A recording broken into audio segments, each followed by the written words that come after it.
Hi, English 3301 students, it's Dr. Murray. I wanted to make a video in which I talked to you about Elizabeth Bishop's poem, The Man-Moth. I have the poem open on my laptop here and I'm looking at it, so you might want to pause this and make sure you open up the poem so you can look along with me. The poem first appeared in book form in Elizabeth Bishop's first book, which came out in 1946. But it was written in 1935 when she was 24, and she tells us in a little note on the poem that the idea of the poem came from reading a misprint in the newspaper that they were trying to print the word mammoth, and it was printed Man-Moth, and that it's interesting how, a whole idea for a poem like this came from this little misprint. Like her poem, The Monument, I think we can definitely see the influence of surrealism in this poem. This hybrid creature, the Man-Moth, and beyond that, the story that's told about this strange creature is kind of odd, fantastical. Has Elizabeth Bishop's signature, precision and clarity of seeing things and recording them, only rather than like the fish, it being something she sees in the world outside, it's something she sees kind of in her mind's eye. So definitely influenced by surrealism. I would also say the poem resists easy interpretation, which is part of why I want to make this video. I don't think it entirely resists interpretation, but I don't think it's very easily, clear to everybody on a first reading what this poem is about. And I would also say that there are probably multiple ways you can look at this poem, though not an infinite number of ways. Some people like to think about poetry that I've heard students say things like, what I like about poetry is the poem can mean whatever you want it to mean. I don't agree with that. I don't think, this poem is just about anything. I think it's about some specific things, and there are details in there that one might read one way or another. But I definitely think she's writing about an artist, that this creature, the Man-Moth, there are suggestions in the poem that the Man-Moth is a kind of artist, and more specifically, probably a poet. Just like, the monument was about art, about poetry. But this is more about the artist than about the work of art. That's my take. So I can't talk about everything in this poem, but I want to dive in and talk about some things. So let's get started. It starts in the first stanza saying, "Here above," and we don't necessarily know above what, "cracks in the buildings are filled with battered moonlight. The whole shadow of man, and it's man with a capital M, is only as big as his hat." Now, I take the capital M to suggest that man, the naming of man represents kind of mankind, human beings. And it's important to point that out, one, because the Man-Moth is part man, part moth, but also there's ends up being a bit of a contrast between man and the Man-Moth, which I take to be a bit of a contrast between the artist and people who are not artists. And that the artist or the poet is someone whose existence requires different things, or might give that person certain kinds of abilities that other people don't have, though there also may be, drawbacks or problems that come along with having those artistic abilities. The shadow of man, I guess that would be, lies at his feet like a circle for a doll to stand on, and he makes an inverted pin, the point magnetized to the moon. So somehow the moon has this important, here it says magnetism, or important quality in the poem. He, man, does not see the moon. He observes only her vast properties. So that's the first suggestion, that man has a limit to perception. And this may be in contrast with the Man-Moth, who may have greater powers of perception.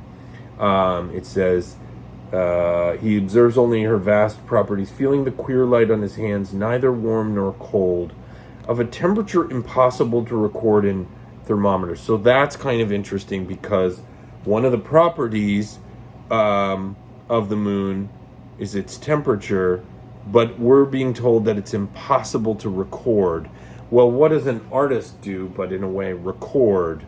So that's kind of interesting. Next stanza. But when the Man-Moth pays his rare, although occasional, visits to the surface, and it seems like the surface of the city because he lives in a way below the city, the moon looks rather different to him. So he sees a different moon. He emerges from an opening under the edge of one of the sidewalks and nervously begins to scale the faces of the buildings. He thinks the moon is a small hole at the top of the sky, proving the sky quite useless for protection. So, one is the moth, by scaling the buildings, has this kind of ascension. And if the moon is this magnetizing thing that actually has this influence on people's lives, it seems to have a kind of power, almost a godlike power, and yet the artist moves toward it where man stays on the ground. But we're also told that this perception that the Man-Moth has proves that the sky is quite useless for protection.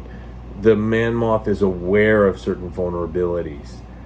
He trembles, but must investigate as high as he can climb. That would suggest some sort of artistic ambition. The artist has to reach as high as they can. It makes me think of the Greek myth of Icarus in a way. But there's a danger which may connect to the sky proving useless for protection. Up the facades, his shadow dragging like a photographer's cloth behind him. Well, a photographer is another kind of artist. So this is one of the connotations that would suggest that the Man-Moth is an artist. He climbs fearfully, thinking that this time he will manage to push his small head through that round, clean opening, meaning the moon, because he's in a way misperceived the moon as a hole at the top of the sky. It makes me think of how artists sometimes will depict things like that are technically inaccurate but capture a different kind of truth. So there's a kind of misperception on the part of the Man-Moth where he sees the moon as a hole in the sky, and yet it doesn't impede his reach or his ascension towards this thing he's striving for. And then he imagines he might be forced through, I guess, the hole there, as from a tube in black scrolls on the light. Well, that's an image of almost as if the inside of the Man-Moth was squeezed out of a tube like paint coming out of a tube of pigment. And the metaphor is like a scroll, which of course is something a writer writes, on a scroll. So more images of kind of art, but also by imagining that the innards of the tube that is the Man-Moth being squeezed out, that's almost like the expression of what's inside coming out into the world and coming out as scrolls, what a writer does. Man standing below him has no such illusion. So man is not involved in this process. But what the Man-Moth fears most, he must do, although he fails, of course, and falls back scared but quite unhurt. I take that to, in a way, be a way of saying, the artist must strive to achieve these things that seem impossible and fail, which is what you mostly do as a writer or as an artist, but falls back to the ground quite unhurt, like back to the drawing board. I mean, that's what happens. Now, I'm going to skip the next two stanzas because I'm running out of time and I want to get to the last stanza, but I would say we get some interesting stuff in, these two stanzas I'm going to skip that are about riding on the subway underground, the rapid rate of travel, the Man-Moth sitting backwards, the third rail like a draft of poison. I will say there are some suggestions that have been made by certain critics that the draft of poison was commenting on Bishop's own bouts with alcoholism, which she struggled with her whole life. Has inherited the susceptibility to this disease. That's what happens with alcoholism, so that's kind of interesting. But I do think this last stanza is even more important. If you catch him, I guess the you is us, the reader of the poem, if you catch the Man-Moth, because in a way he's a moth, hold up a flashlight to his eye.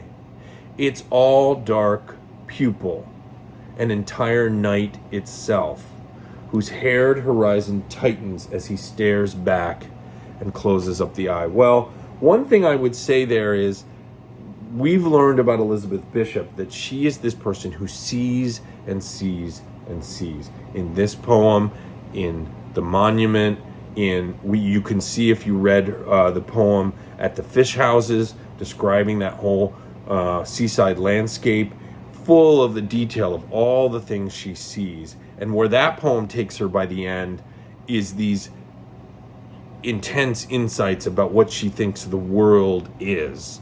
The fish, she sees and sees until it takes her somewhere of some kind of insight.